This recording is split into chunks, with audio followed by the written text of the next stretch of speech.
देखो फ्रेंड्स, अभी मैं आपको दिखाता हूँ कि मैं गिरते गिरते बचा हूँ। गिरते गिरते मतलब अगर गिर गया होता ना तो मतलब सीधा इस खड्डे में जाता। आपको दिखाता हूँ कि किस तरह, कितना बड़ा खड्डा है।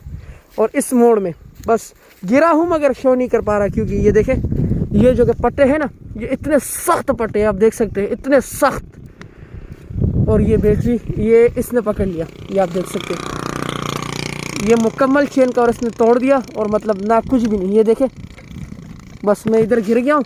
अल्हम्दुलिल्लाह मैं बच गया हूँ, अल्हम्दुलिल्लाह मैं बच गया हूँ, मगर बस आगे पीछे नहीं हुआ। और ये टांकी जो कि है, मैंने ये आगे रखी हुई थी और ये पीछे रखी हुई थी, तो पता नहीं किस वजह से इसके पट्टे तो बहुत छोटे हैं और अल्लाह ने बचा लिया। अल्लाह का लाख लाख शुक्र है, अल्हम्दुलिल्लाह, शुक्र अल्हम्दुलिल्लाह, अल्लाह ने बचा लिया।